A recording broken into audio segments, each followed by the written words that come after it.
everybody, and welcome to the Fabled Upkeep. I'm your host, Freddie, joined by my co-host, Neal. Hey, how are you? And our co-host, Jared. Hello, friends. And tonight we're bringing you a new deck featuring the one and only Averna the Chaos Bloom. A little bit of Cascade and Landfall action. Jared, why don't you go ahead and tell everybody a little bit about this commander? Sure.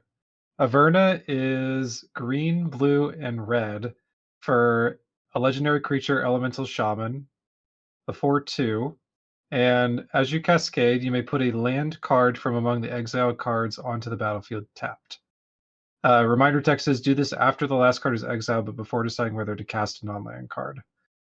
So Averna really makes us want to go cascade with the deck. The problem is, though, there isn't a whole lot of Cascade support. I mean, yes, we've got some with Commander Legends. The issue is, though, is that there just really isn't a whole lot of great Cascade support. So we have to find something else really to do with this deck. And a couple of the areas that we want to go into, one of which Freddie mentioned, is Landfall.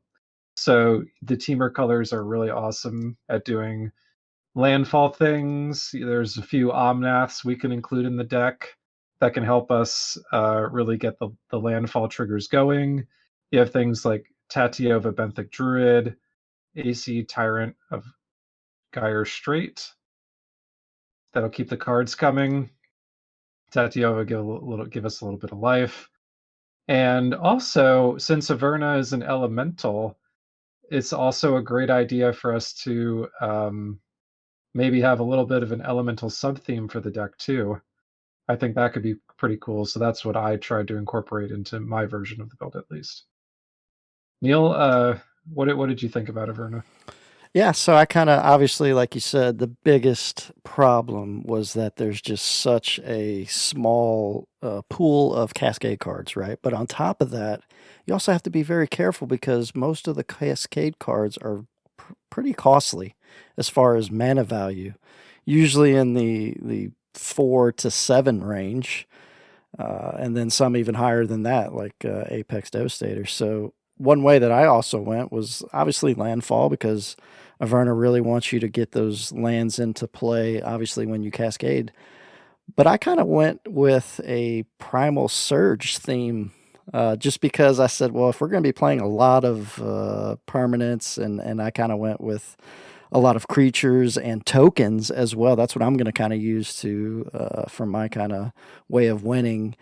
I'm going to really lean into creatures that have a lot of landfall abilities that create tokens, and then I'm going to try to have as many permanents as I can. That way, whenever I cast Primal Surge, I can kind of go off with that. And then I also kind of took in, I incorporated a companion. I went with Karuga also into my deck as well. So, and then Karuga is 3 and Simic for 5 total. And in order to have Karuga, the Macro Sage, as your companion, everything in your deck must be of a mana value of 3 or greater, right? So I really thought, well, this would be a perfect deck for that to kind of be incorporated into my strategy. So I kind of went with Landfall, going off of Primal Surge, and really kind of using that Karuga as a kind of like that backup companion. And plus, I don't usually ever play companions whatsoever, so I thought that was kind of a fun way to take it. What about you, Freddie? I mean, those all sound like fun. I just went with a straight up landfall theme. I love me some landfall. I'm sure you guys, especially Jared and you, Neal, have been able to see me play my landfall decks before, naming Golos as one of them. More to potentially talk about that in the future if we ever get a chance to showcase that deck on the channel, potentially. But mine was just 100% landfall with a heavy Cascade theme, which I do agree that there isn't that much support for Cascade, though with Commander Legends and what Commander Legends brought to the table, it definitely gave us a much broader package to be able to be played in these colors, especially these colors. Temur and Cascade just go hand in hand. I mean, the OG Maelstrom Wanderer, give a shout out to that boy, because that one can pack a punch. I'm sure Jared could talk a little bit about that as we proceed. But I really did enjoy one in particular. If you're able to get this card out right away for the Cascade theme, I think it's a little unsung hero in here. I don't know if y'all did it or not, but Flamekin Herald. It's elemental, so maybe Jared, you put this in the deck as well. But I love this one because of the fact that Averna, I've noticed once she hits the field, people have a tendency to want to shoot her immediately. Cascade is a scary thing to think about, and they don't like it. So being able to recast or cast Averna at the beginning of the game, maybe turn 3 or 4, the Flamekin Herald, and getting a Cascade trigger off the commander, I thought that was a nice little neat interaction. Sounds to me like we all kind of went separate ways on how to build the deck. Who would like to? Maybe Jared, you want to start off with your package? Sure. So I'll start with the main game plan of the deck. So the main game plan of the deck encompasses, I guess, 3 areas for me. So the first area is Cascade. And so, as Freddie mentioned, I have a Maelstrom Wanderer deck. I've had it for several years. So I'm familiar with how to use Cascade, but also how to reuse it, so to speak. So one of the things I definitely wanted to include in my deck are effects like Crystal Shard. So Crystal Shard is a 3-mana artifact, and you can pay 3 and tap it or blue and tap it. You can return target creature to its owner's hand unless its controller pays 1. So we're going to be using this most of the time to target our creatures with Cascade, because you bounce it back to your hand, then you replay it, and you get all the Cascade triggers again. So it's really awesome. So even if our opponent targets it with some kind of spell or ability that tries to remove it, we can save our creature in response to, because the value in the deck comes from the cascading and not necessarily the creature itself. So we want to have those kind of effects in there to make sure that we're always cascading well with the few creatures with Cascade that we have. Another interesting card that I really liked for this deck, because a lot of the Cascade spells are cheaper than Maelstrom Wanderer, I found Sunken Hope to be really cool. So this is 3 and 2 blue for an enchantment, and it says at the beginning of each player's upkeep, that player returns a creature they control to its owner's hand. So this negatively affects our opponents because they're bouncing creatures. They're most likely not playing Cascade. But we get a creature with Cascade back to our hand every turn. It's so nice. So it's almost like removal in our deck, in addition to being a Cascade enabler. So I thought that was a cool card to include. Another cool one, specifically for Cascade, is Throes of Chaos.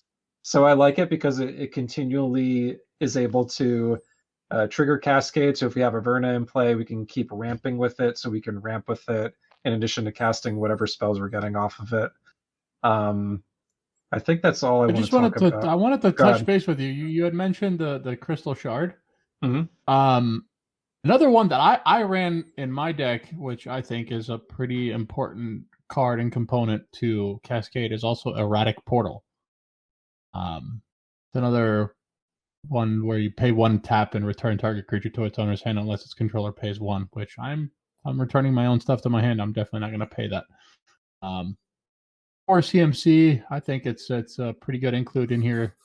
Having 2 different cards that'll enable you to be able to return things to your hand so you could replay them and get the Cascade triggers, I think is quite important.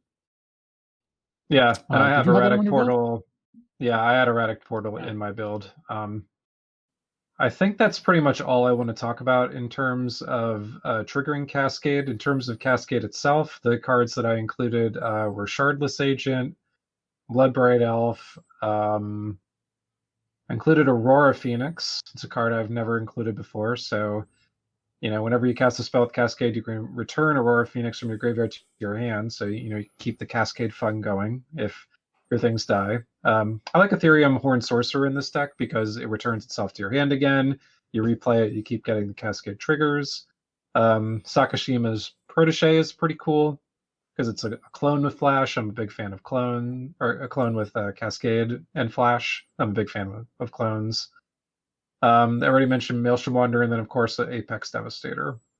So that's the big old boy with Cascade. You get 4 Cascade triggers, so you could potentially ramp 4 times in addition to getting the 4 spells. I mean, Apex Neal, Devastator is so fun. Such a fun card. I know. I was about to say, Neal and I had a nice conversation about that today, right, Neal? Yeah, absolutely. What are your takes on Apex Devastator, man? Apex Devastator is probably one of my favorite. It was definitely designed for me because it is big. It's massive. It costs 10 mana. It's crazy, right? But being able to cascade And it's splashy. 4 times, exactly. It's splashy. It does everything a Neal deck wants to do. This is my all-time favorite right here as far as green's concerned. This was just, I love it. And then the art's really cool too, right? I mean, but yeah, I really. I mean, who doesn't really like a giant Hydra, right? Yeah, absolutely. A Chimera Hydra. Exactly. Chimera Hydra. That's right. It's even better. Yeah, so hopefully we get Hydra some wasn't better enough. ones. Yeah, exactly. Going back to what you were talking about a second ago about the Aurora Phoenix, I started tinkering a little bit in some of my other decks with Phoenixes, and I really like this card just because a Phoenix is naturally usually come back from the graveyard, and I really like how this was incorporated with the Cascade and how, as long as you cast a spell with something else that has Cascade, you get it back. This was really a great card to include as well. I think this was an all-star. Yeah, no, absolutely. I think it's a great card. I think that basically for the package, for the Cascade package, I think we all kind of have the same one because I actually had Sweet Gum Recluse in there, which I kind of liked. That is an awesome spider. It's an awesome spider. There is the downside that it could be, and I've had it. I mean, Jared and you both saw it when we played, because I actually built this deck in paper. I was very excited to try it out. And I had Sweet Gum Recluse just completely whiff on the Cascade, which kind of hurts when it's the only creature coming in, but still, you end up with a 3/6 with reach. Yeah, it makes up for itself though, so that way you don't feel like you didn't get anything, right? So I think that's kind of another issue with Cascade, and that's where building a deck like this is kind of challenging because you have to not only be careful of how high your mana value is, but also, because when you cast that Sweet Gum Recluse and then you go into a rampant growth, that's the worst Cascade feeling ever, or at least for me it is, right? It's when you cast that Apex Devastator and you're cascading into a Maelstrom Wanderer and maybe a Sweet Gum and all those fun and exciting cards. That's what you want to cascade. But again, that's tough, right? Because then your curve is really, really high. And that's a tough thing to balance in this deck. I thought that was kind of challenging for sure. Yeah, sure. Of course, Cascade is also random, so you're going into every game not knowing what's going to happen, which is it's the fun part, right? But again, all the whiffs with all the mana ramp spells that come off Cascade, it does feel bad when that happens a lot. No, absolutely. Let's talk a little bit about the non-Cascade targets that we're trying to hit to make our engine tick or combust as we play this deck.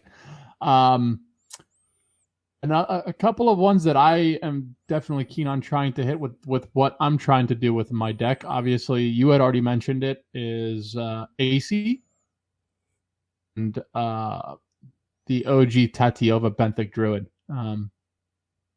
Something that I want to be able to do is get that continuous card draw going, especially off the Avernas with the Cascades. And I find that these two are definitely powerhouses in the deck, especially if you're able to hit them for free. To feel bad when you get them in your hand, but honestly, in Temur, you're not really having an issue, especially with an Averna deck ramping out to be able to play them.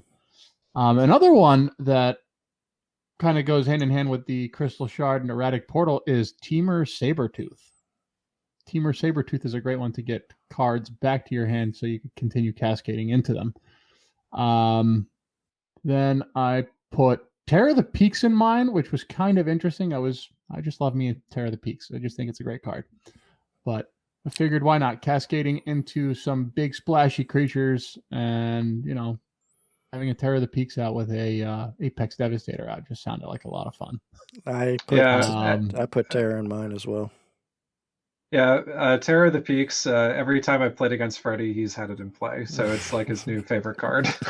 You know, It's one of my two favorites. it Yeah. is. I love it. Yeah, I think it's he wonderful. he plays it in every deck he plays red in. So I mean, Exactly. it's a great card. I actually don't have it in my deck though. I tried not to include it. It is expensive, right? It's That's fair. $21, but I kind of took the Terror of the Peaks a little bit further, and again, in my version, for instance, I'm running 38 creatures, right? So I went with a ton of permanents, and I also at the same time thought, okay, well, if I want to kind of do that Terror the Peaks type damage, I did something like Warstorm Surge and Perforos. That way, as we're cascading into these creatures, we're dealing damage, right? So that's kind of the strategy that I took mine and morphed it into, was just to kind of, that way, no matter what, every card that comes in, it's doing something, whether it's doing some damage, it's providing you some value. I tried to incorporate creatures that do something every single time they come into play. I also, I mean, I just couldn't help myself, and I put one of my new pet cards as well. And Jared and I could have a nice, fun discussion about this card, but that is Coma Cosmos Serpent. It kind of backfired on me when we played, because Jared was playing his teamer deck, which is Kana and Sakashima. That's another deck that we might talk about eventually in the future.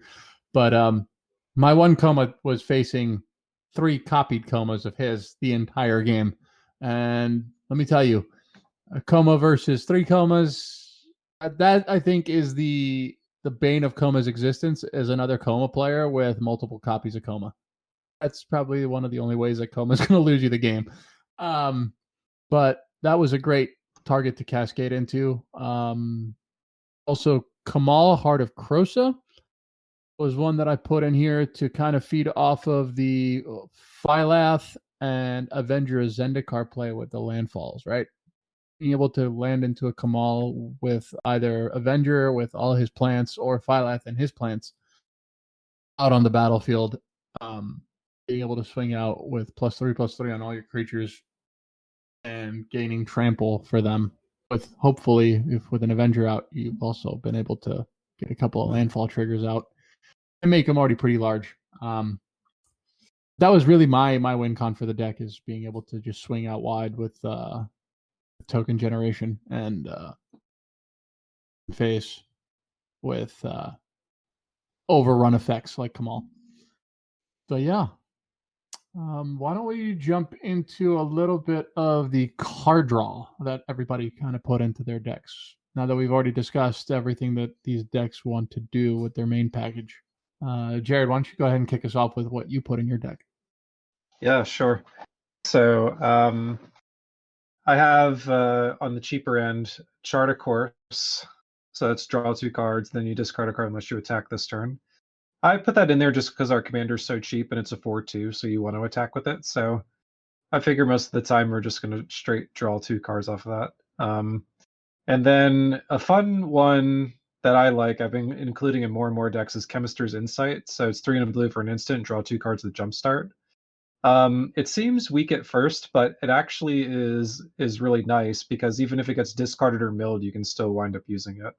So I just like that about it, is that it's just something you can use twice and always get 2 cards off of it. Same with cards like Deep Analysis. I really like that one because you draw 2 cards and then you just flash it back for 2 and pay 3 life. Pretty negligible in our format. So again, you just get a lot of cards. I have Fact or Fiction. That's one of my favorite card draw quote unquote spells. Where you just look at reveal the top 5 cards of your library, and then the opponent separates those cards into 2 piles. And you get one of the piles, so you can select the better pile for you at the moment. The best card draw spells in the deck, though, are Tetiova and AC.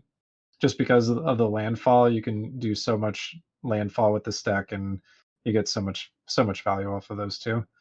And lastly, at the top of the curve, I have Prime Speaker Zagana. I think she's pretty good in this deck with all the bounce things that we mentioned earlier, like Crystal Shard, Erratic Portal, Sunken Hope. All of those feed into her, so you can just keep replaying her every turn for more and more cards.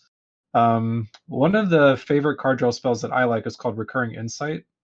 4 and 2 blue, and you draw cards equal to the number of cards in target opponent's hand, but it has rebound. So you cast it again next turn at the beginning of your next upkeep. And I've always liked that card. I've always drawn at least 10 cards off of it. I think it's very underrated and undervalued. So I highly recommend you guys try that card out in your decks, because these days people always have a ton of cards in their hands. So I am just a huge fan of that card. And lastly, I have Nezahal Primal Titan in my deck. I'm a big fan of the Elder Dinosaur. I like him. It's hard to kill, and it could easily take over game if you can't answer it. So that's pretty much what I have for draw effects. How about you guys? Neal, why don't you go ahead and kick it off then? Yeah, so I had Beast Whisperer. I too chose to also run Prime Speaker. I love that card. That's a great one. And as you said, with Temur Sabertooth, that's just a great combination there. And then I took kind of like Tashana, Voice of Thunder, also providing that maximum hand size thing. And whenever it enters, you draw a card for each creature. And since I'm running a 38 creature deck, this one kind of fit my strategy per se. And then obviously Tatyova, kind of as we've discussed, was also a good one. And then, those are the ones that I kind of ran. And then I guess cards that maybe probably don't, I guess you could say are card draw, but sort of pseudo card draw. I did like Mind's Dilation and Sunbird's Invocation. I consider that somewhat of a card draw type thing, because you're getting different spells. Especially the Mind's Dilation. That one's always a fun one, because I like to see what everybody else has on top of their deck, and that's cards that you normally wouldn't get to play with. So I ran something like that in mine. And then obviously Temur Ascendancy was an easy fit for also card draws. Most of my creatures are going to be power 4 or greater, so I should easily draw cards with no issues. And then obviously like Zendikar Resurgent is another one. What about you, Freddie? Sounds awesome. Well, you touched base on a couple of them that I was going to as well, which was Temur Ascendancy and Zendikar Resurgence. I put those both in the deck. One, I'm going to talk a little bit about a card advantage here, and also just a little bit of card advantage value. One that I really enjoy for this deck is Sunbird's Invocation, or the fact that I'm going to read it real quick. Whenever you cast a spell from your hand, reveal the top X cards of your library, where X is that spell's converted mana cost. You may cast a card. Cast is a big key word here. Card revealed this way with converted mana cost X or less without paying its mana cost. Put the rest at the bottom of your library in a random order. So here we go with cascading. Let's say, I don't know, I'm casting a Maelstrom Wanderer for 8.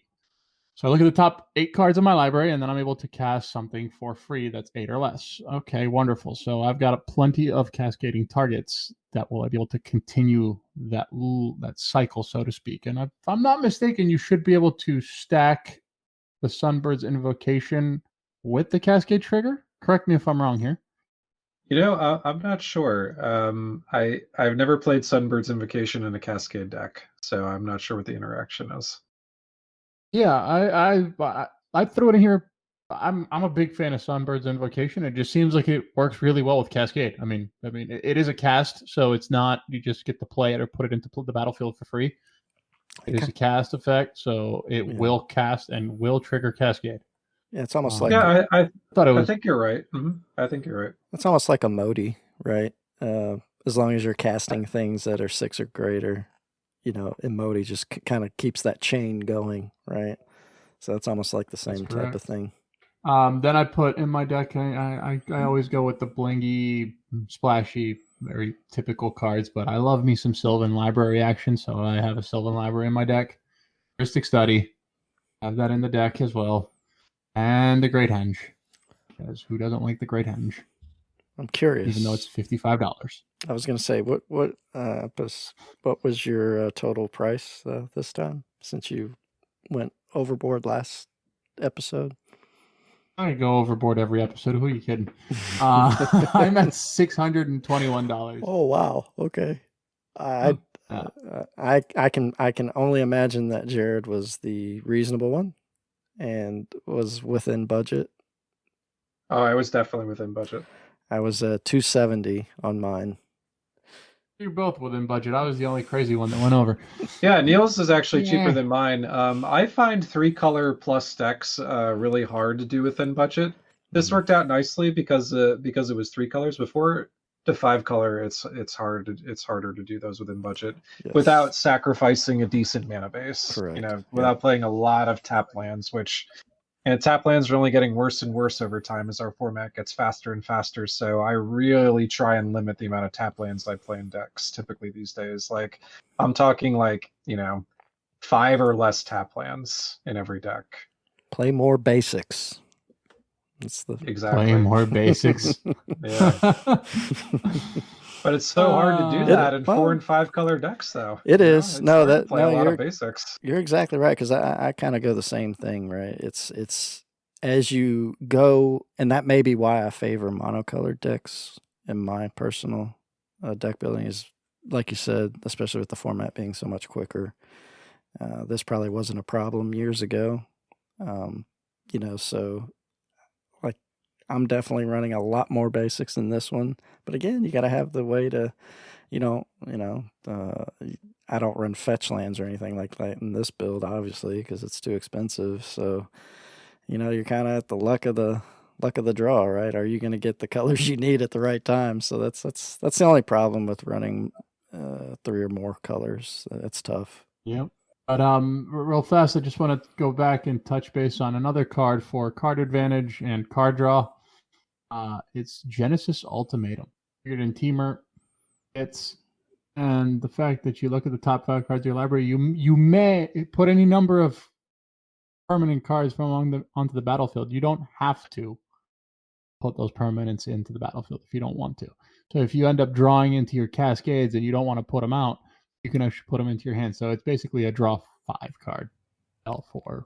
I'm a huge fan of the ultimatums. I love those cards. I put it in the same thing as the Apex, right? It allows you to do big, stupid things, right? And they're just so much fun. I always love splashy that. factor. Yeah, absolutely. 11 out of 10 with a Genesis Ultimatum. Exactly. I'm going to say it. Mm-hmm. And then I threw a couple of wheels in the deck as well. I'm still a believer that Wheel of Misfortune will work one day. But I know a lot of people don't like it. I'm still trying to run it. I'm not quite convinced that it's a lost cause yet. And then I threw Windfall in the deck as well. Because, Windfall in blue. It's great. I'm curious on the Windfall. Do you find that's better than the green card draw that you could normally get in this deck? I like having some sort of wheel effect in the deck when I have an opportunity and a chance to have it. Mm-hmm.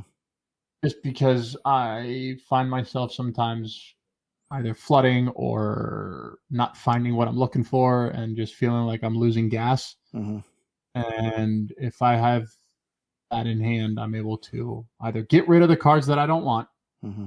or if I don't have any draw mechanic out there, I'm able to draw into this, and you're sitting with one card in hand. It's a great feeling to be able to just replenish. Maybe not the Windfall, but the Wheel of Misfortune or Wheel of Fortune or things like that.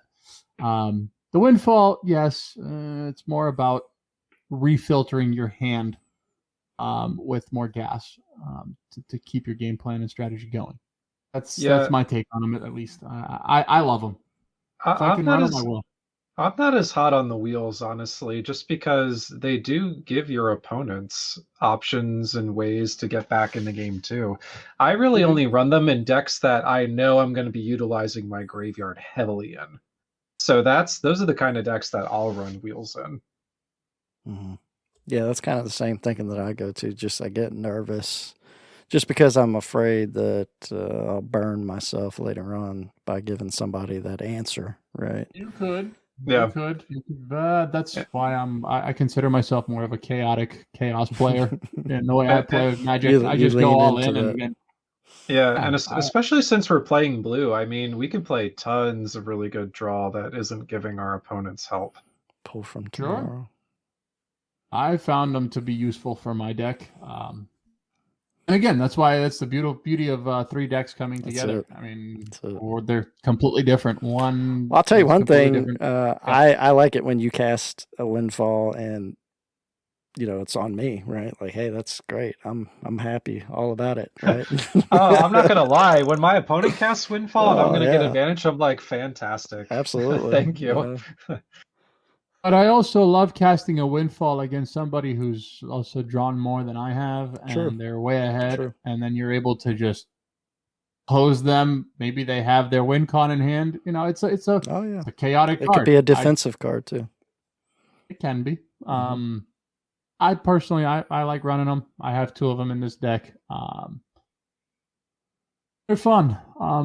Another card that I wanted to touch base on. This is kind of going backwards. I do apologize, but back to returning creatures and things back to hand is Baral's Expertise. Anybody here running it besides me? Did y'all give this card a try? No, I didn't. I know what it Are y'all is. familiar with it? Yes. Okay.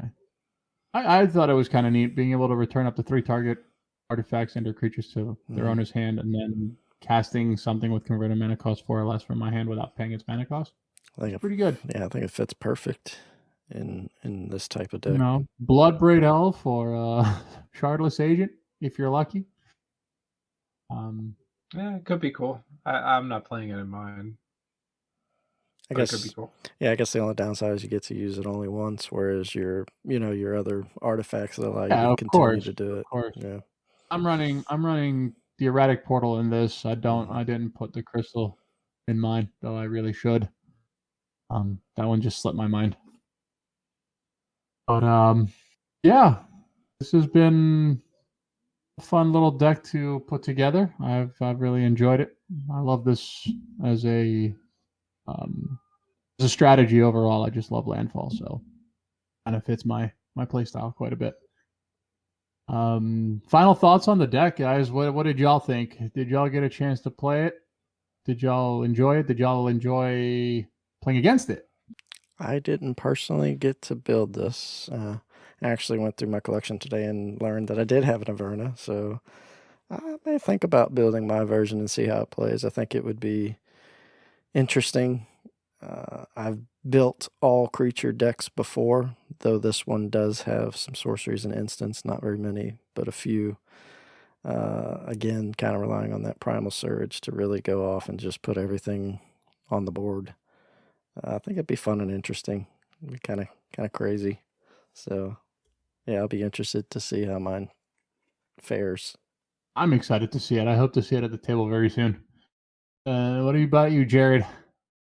Did you enjoy playing against this deck when you and I played? Let's touch base on that for a minute.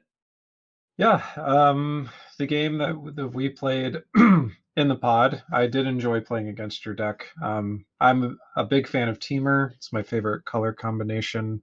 So to see Temur go off, even if it's my opponent, I love it. It doesn't matter what they're playing. I love the Temur color combination.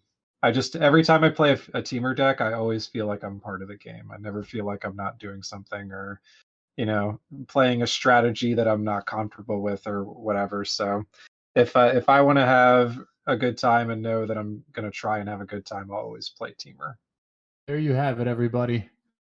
That is Averna, the Chaos Bloom. I hope everybody enjoyed this week's episode. Sorry again for the delay. We look forward to see everybody come back for the next one. Stay tuned. Until next time, please remember to comment, like, and subscribe. Give us as much feedback as you can so we could we can strive to bring you the best content possible. This is the Fabled Upkeep and Freddie signing out. Everybody have a good night. Thank you so much. Yep, have a good one. Thank you. Bye.